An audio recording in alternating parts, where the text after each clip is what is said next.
Is the hair of your character. How was that decided? We were all smoking pot one day. I think it was a decision taken by the brothers and Paul LeBlanc, no? Yeah. And I was just the victim.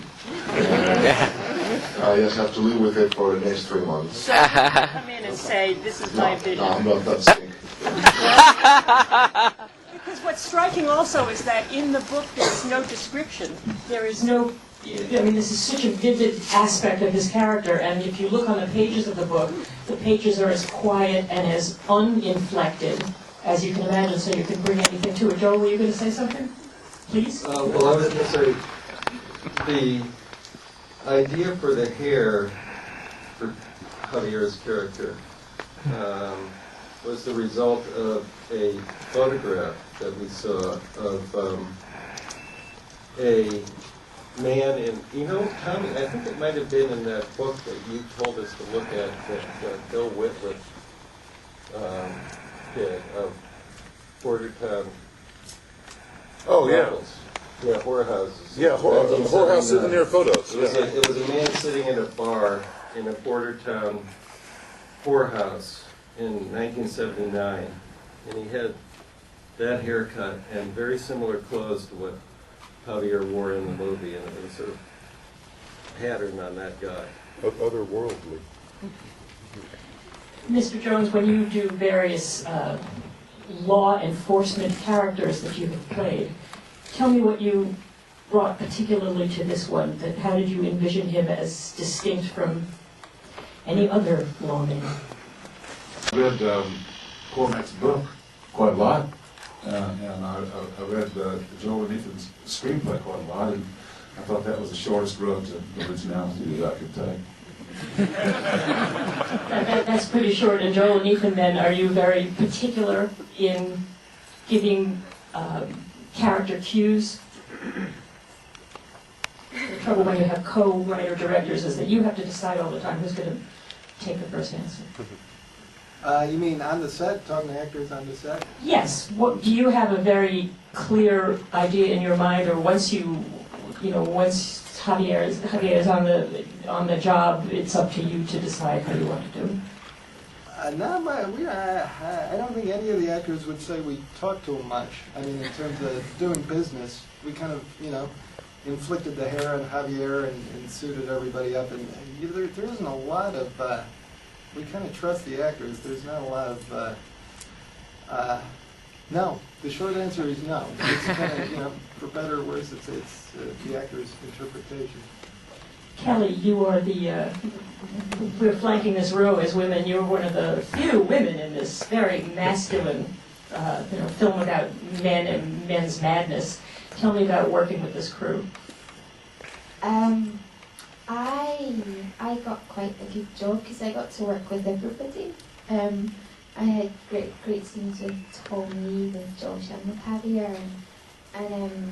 Were they scaring you? Pardon? Were they scaring you or trying to freak you out? With their jokes? Yeah. Talk a little about Roger Deakins' cinematography and what discussions you had with him to get a certain light, a certain desolation, a certain landscape, and also where was it shot? It was shot. The story takes place, well, as you know, in West Texas, and we shot a couple of weeks in West Texas. The parts of the movie where you really see landscape are in West Texas. We based in Marfa. The rest of the movie that's more contained, we shot in and around Santa Fe, New Mexico. Interestingly, we discussed this with Tommy before we started making the movie, the possibility of shooting the movie in New Mexico, and Tommy said, that'd be a mistake. And when we went down there, we decided that he was right, and we shot the big sort of panoramic exteriors. The exteriors where you see any sort of scale at all, with the exception of one location, were all shot in West Texas, around between Marfa and Presidio, the border with Mexico. And the other stuff was shot New Mexico around Santa Fe.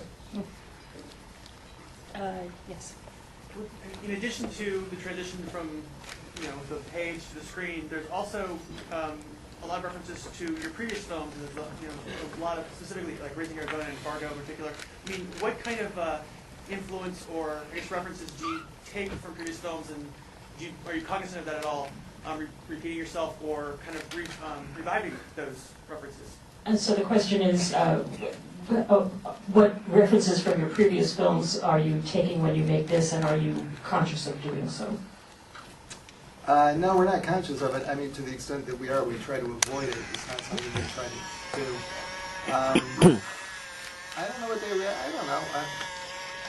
What would they be? Well, for example, you have Leonard Small's character in Raising Arizona, who's just kind of the kind of spectral, almost hunter of a man and a woman who kidnapped a child. And I mean, this is a hunter who's after a man who takes $2 million.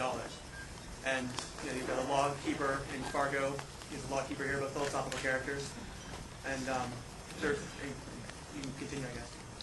I guess. I mean, but those are kind of broad. One's almost kind of a. So they're two bad guys.